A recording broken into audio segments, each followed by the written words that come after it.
Hello, what's up mga kumare kong tigang? Isang mapagpalang araw po sa inyong lahat ha mga kumare kong tigang. For today's video po ha mga kumare kong tigang. Ano ba? Ano ba gusto nyo? Kumare kong tigang o beautiful people? Beautiful people na lang o sige. Hello, what's up mga beautiful people? It's me Rico Mori and welcome back to my channel. For today's video po ha mga beautiful people ay isa naman pong napaka-powerful po na manifesting ritual ang ating gagawin sa paggamit po ng isang napaka-powerful po na orasyon o salita na yun na nga, makakapag-boost ng ating kaswertihan lalong-lalo na po dito sa ating topic na pag-uusapan. Ano yan? Yung pong tungkol sa utang. Usapang utang naman po tayo ngayon ha mga kumare kong tigang. Ayun naman yung kumare kong tigang. Beautiful people.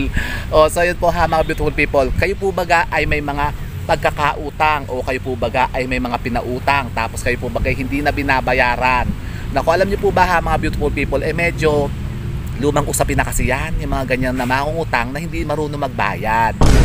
Kapag ganyan po ha mga beautiful people na kayo po'y nahihirapan ng maningil o kayo po'y nahihirapan po mismong magbayad ng inyong pong mga pagkakautang, alam niyo po ba na meron palang isang napaka-powerful po na manifesting spell kayong magagamit para kayo po ay makabayad na ng mga pagkakautang po ninyo o kayo po'y makasingil na ng mga pinautang po ninyo. Talaga ba? Paano?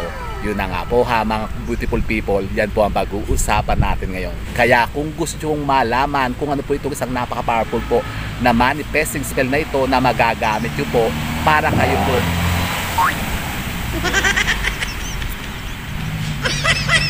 kaya kung gusto nyo pong malaman kung ano pong napaka-powerful po na manifesting spell na ito na magagamit po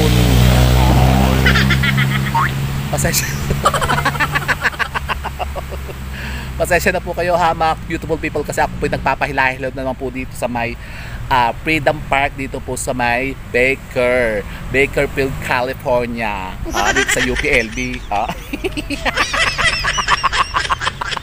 Sus Mariosep kaya medyo maingat. Ay naku, ano ba yan? May hantik pa.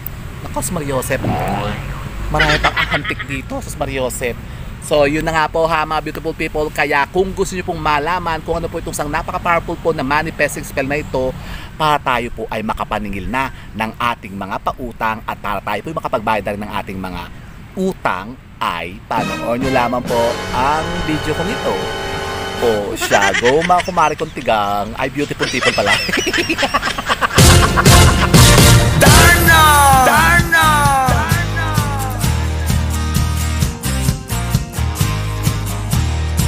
Ayun na nga po ha mga beautiful people. Magkano ba ang mga pautang po ninyo na hindi na binabayaran sa inyo? O magkano po ba ang mga pagkakautang nyo na hindi nyo na mabayad-bayaran? It's either of the two ha mga kumare kong tigang. Seryoso pa yun.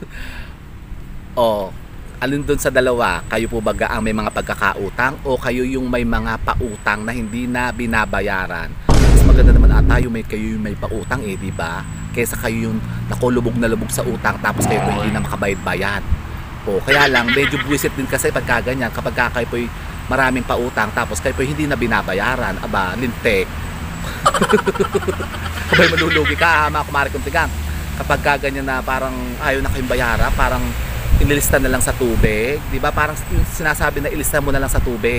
Kasi ibig sabihin kapag ganyan daw po na inilista sa tubig, parang hindi sigurado kung kayo makakasingil pa dyan. Parang hayaan mo na lang. Hayaan mo na lang, parang abuloy na lang. Kaya lang po, kayo po pagka ganyan may mga pautang kayo, iwasan nyo po ha mga beautiful people na kayo po magsasalita ng sige, sa'yo na lang yung utang na yan. Huwag ka nang babayad, abuloy ko na lang yan sa'yo. Nako, masama po yun ha mga kumare kong tigang. Alam niyo po ba kasi mga beautiful people, kapag kayo po nagsasalita daw po ng ganyan, negative yan.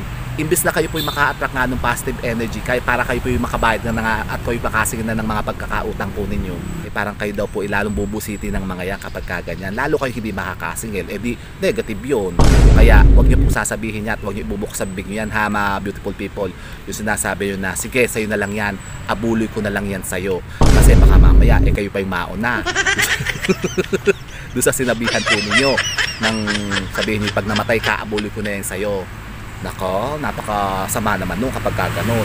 Hayaan nyo na lang po ha, mga kumare kong tigang, na sila po'y magkusa silang magbayad. Kung talagang baka naman talagang wala rin talagang pera at wala rin talagang maibayad, intindihin na lang po natin ha, mga kumare kong tigang. Kasi di ba sabi ko nga sa inyo, kapag kayo po ay magpapautang, ang ipautang nyo lamang po doon sa mga tao, ba mga kaibigan nyo, kakilala nyo, mga kamag-anak po ninyo, yung kaya nyo pong ipautang na parang okay lang po na kayo hindi nabayaran. Ano ba yan? Ang daming hantek, lintik na. Punyeta.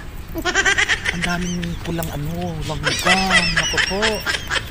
Bakit ako kinakagat leche? Dalian na natin to. Nakakabusit eh. Sarap-sap ng puko dito. Eh, nilalantakan ng mga hantek. Yung pulang langgam na malalaki. Lintik eh. So, ganito po ha, mga beautiful people. Alam niyo po ba yung bunga ng ang-ang? Napaka-powerful po niyan ha, mga beautiful people. Kung kayo po'y makakaatikha po niyan, pwede niyo pong gamitin yan na pangontra sa pagkakautang. Kahit kayo po yung may mga pautang o kayo yung may mga utang na gusto niyo pong makabayad na.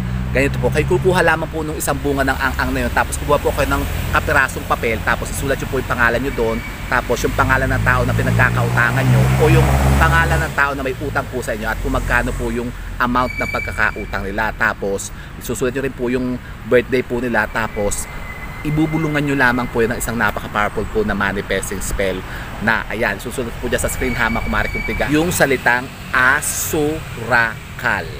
Asurakal. Yan. Mas maganda po yan kung kayo po yung maniningil ha, mga kumare kong tiga. Bawa kayo may mga pautang, mas effective po yan gamitin. Ang ating spell na yan ay ang asurakal. Asurakal.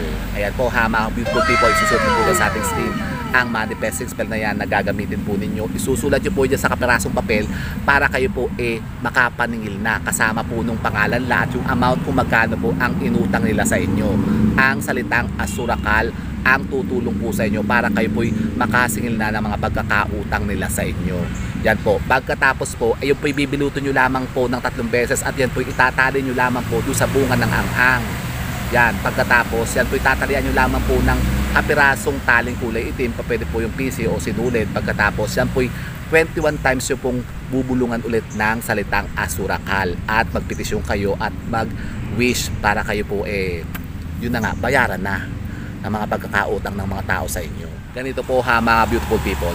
Tuwing araw ng Biyernes po ha, mga beautiful people, ay gawin niyo po ito. Kayo po'y kumuha lamang po ng kapirasong papel, tapos isulat niyo po dyan ang mga pangalan po ninyo at pangalan ng mga tao na may pagkakautang sa inyo at kung magkano yung amount ng pagkakautang nila sa inyo. Yan, pangalan nila. Kung alam niyo yung birthday nila, mas maigi. Sulat nyo rin po yung birthday po nila, tapos kung magkano po yung pagkakautang nila, isusulat nyo po sa papel kasama po ang pangalan po ninyo. At yan din po ang ibubulong po ninyo ng 21 times bago kayo maningil doon sa tao na may pagkakautang po sa inyo. So ganun lang po ha, mga beautiful people. Pagkatapos, anong gagawin natin sa papel na yan? Yan po yung ating titiklopin lamang ng 3 beses at yan po ilalagay po natin sa loob ng ating mga sapatos. At yan po iaapakan po natin kapag yan po yung ating isusuot pagka tayo po ay maniningil sa kanila. Ganon. Opo, gagamitin nyo po yung sapatos na yan pagka pupunta na kayo sa kanila para maningil. At bago kayo pumunta sa kanila sa paniningil po sa mga taong yan, 21 times nyo pong ulit-ulitin ibulong po sa pangalan po nila ang salitang asurakal. Opo ha, mga beautiful people, 21 times yung pong ibubulong sa pangalan po nila para sila po ay magbayad na ng mga pagkakautang nila sa inyo. Paano kung halimbawa ikaw naman po yung may pagkakautang at gusto mo nang makabayad dyan sa utang mo? Ganon din po ang gagawin po ninyo ha, mga beautiful people. Kayo po kukuha rin po ng kapirasong papel at isusulat nyo rin po yung pangalan nyo at yung pangalan ng tao na pinagkakautangan po ninyo, pati yung amount kung magkano yung utang nyo. Pagkatapos gagamitin nyo rin po yung salitang yan, ang orasyon na yan ng asurakal. Pagkatapos ito naman po ilalagay nyo po sa ilalim po ng mga unan po ninyo. Tutulugan nyo na po yan, imbis naman po sa sapatos po ninyo. At bago kayo matulog gabi-gabi, 21 times nyo rin po yung uusalin ang salitang yan, ang asurakal. At makikita nyo, kayo'y makakaakit na ng mga sinasabing mga, yun nga, mga pera na papambayad dyan para kayo po makabayad na ng mga pagkakautang po ninyo.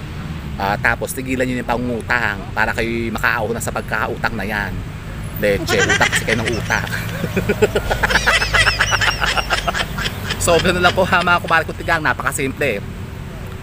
Di ba ga? Ganun lang po. Tapos tigilan nyo na ang pangutang para kayo po makaahon na.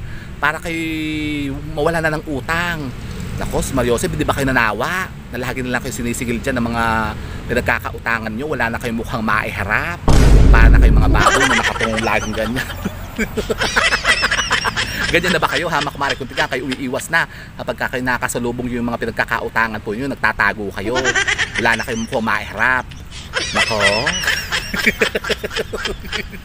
Sus Mariosep, bayaran na natin yan, ha, mga beautiful people, para tayo naman po gumaan-gaan na ang mga buhay natin. Kasi alam nyo po ba, totoo po yan, pagka kayo po may mga pagkakautang na hindi nyo binabayaran, ako, napakabigat sa buhay yan. Kahit ano itong gawin nyo sa buhay po ninyo, kahit anong gawin nyo pagsusumikap at pagkukumahog dyan, sa wala pa rin mangyayari, ha, mga beautiful people. Hindi pa rin kayo aasenso. Kasi hahabulin kayo niyan, yung karma ng utang. Naku, napakabigat dalhin yan. Tapos halimbawa kayo po yung may mga pagkakautang, tapos kayo yung mga hayop-hayop singilin, yung kayo pa yung matapang, kayo pa yung galit. Mga buwisit.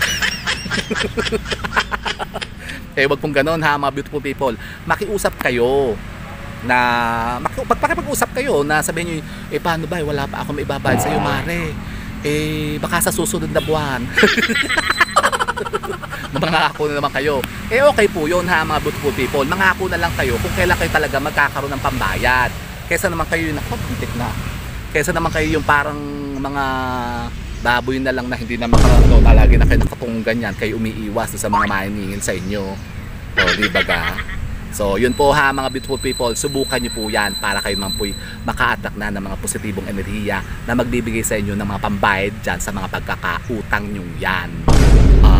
So yun po, ha, mga beautiful people. So yun po, ha, mga beautiful people, sana po may napulta na kayo mga bagong idea at kaalaman sa pagkontra sa mga sinasabing mga kamalasan na yan ng pagkakautang. And with that, mga beautiful people, keep safe and God bless. Thank you for watching. And don't forget to subscribe my channel. I know you like it. And don't forget to brush your teeth. Bye, mga beautiful people. Lintik. Ano ba yan? Daming hantik. Ano ba yan? Kumakagat ako Nako, tayo na nga. Pakis na nga. Nilalantakan dito ng mga hantek. Leche.